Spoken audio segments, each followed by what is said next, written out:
On the show for today. The guest is Reverend James Thomas from the Jefferson Street Baptist Church. Reverend Thomas, let's devote this last segment primarily to what you've already indicated, what you call black leadership. Let's talk about black leadership from your perspective. Two things that I think, when you look at the black leadership of my day, you know, the 60s, you knew that you were with black leaders because it costs to be a black leader then. Okay. It doesn't cost it that much to be a black leader now. All you got to do is just sign your name with a group and start marching, and they'll call you a black leader. Yeah. The newspapers and everybody designate you as the leader of the African American community. If you. But that's a strange thing about black America, is that we don't let anybody pick our leaders. And we have to understand that a black leader is a leader when the people say so. Not when the media, not when city government, it's when black folks say you're the leader. So if you think you're a leader and nobody is following you, you're just taking a walk. You're not a leader. You're just taking a walk. So that is one. The next thing about black leadership is that maybe we don't get a kind of media contact that's needed. Yesterday, when we were marching, it was not until those dogs started biting those children in Birmingham did that black and white media captured black events. When we saw a black on television in the 60s, we all paid attention. Now it's no big thing to see it. So maybe that's another thing. Maybe we have some leaders, but we have to watch how people can kill our leaders with their words, not how they should shoot, but what they say. For instance, the president of the United States. It doesn't matter what he says. There's somebody that's attacking the president, you know. That's right. It doesn't matter. If he says it's going to rain tomorrow, somebody going to jump up and say, well, he's crazy. If he goes swimming, the first thing they say, he can't walk on water. You know, there's always something that they're going to do. So you got to know that. The next thing is that you got to be proud of who you are. You know, don't let anybody tell you who you're not or who you are. You just do it yourself. So when I think about leadership in our community, let's find them. You know, Reverend Thomas, one of the big events that has happened here in Nashville quite recently is the proposed convention center that's coming down here. One of the problems that we've had has been an economic problem in terms of finding enough jobs for our folks. You know, our unemployed. Why don't you say something about what you think ought to happen in terms of making us a part of this great construction that's going to go on here, and how we might be able to become a part of that? Well, the mayor already have a minority group. I think they give us 20 to 35% of minorities. We need that kind of work. We also need, when the president just signed that jobs bill, want to know where that money going. It's waterworks. I was checking to see if waterworks. There's a lot of young men that I've been able to get some jobs at the waterworks who have felonies. They've been good to getting young men who come out of prison who are felons and hire.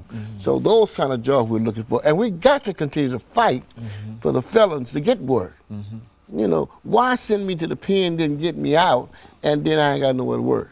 You know, I'm going to steal. So there's a lot of young men trying to find some work there. I would pray that the church would challenge state, local, and national government about work for blacks, the Latino, Hispanics. Fight for people who are powerless. Good, okay. That's what we got. You got to fight for folk who are powerless. those powerful folk gonna make it anyway. You know, I'm just looking at the school system. Right now, they're fixing to let bus drivers and janitors go. These folk are not making any money anyway. We're gonna cut the budget on poor folk, not on folk who got money, go on, but folk who can't make it. So we got to fight for that. Yeah, well, and that's exactly true. You know, as a matter of fact, one of the real issues that we met on this show earlier had to do with ex-offenders in the state of Tennessee and second chance programs. That they're not enough programs and attempts to try to reach out. And you've already indicated, and I was glad to hear you say something about it, that these individuals, once they have a mark on their record, that for all practical purposes they are still in jail in terms of the opportunities and everything else that might be afforded them. They can't get jobs, they don't have housing, they don't have anything, and so essentially they are almost re-incarcerated, but even though they're not behind bars again. And I'm very, very sympathetic toward individuals. Well, see, I started going to jail when I was 13. You know, so jail, nothing for me. I missed the penitentiary that close. Huntsville Penitentiary in Texas, I missed it. But it's only through the providence of God that I didn't get sent up there.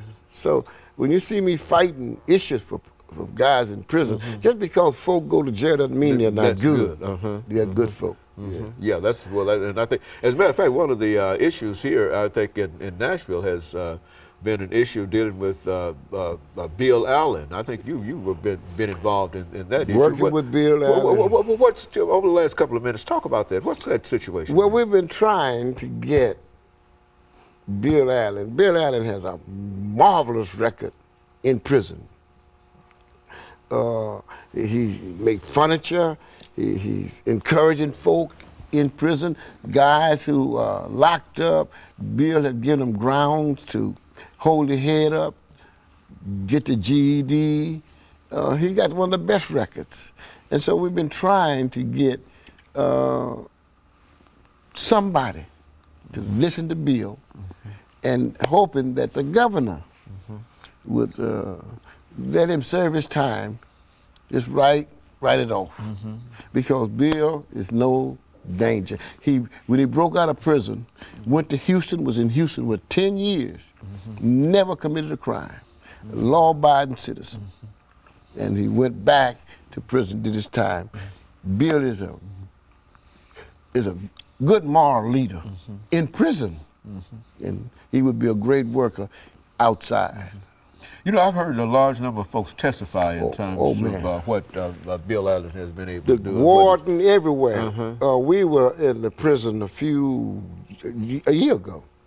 I guess there were about 80 to 90 folk at the prison until they couldn't bring us in the room. They had everything in the outside to talk about Bill.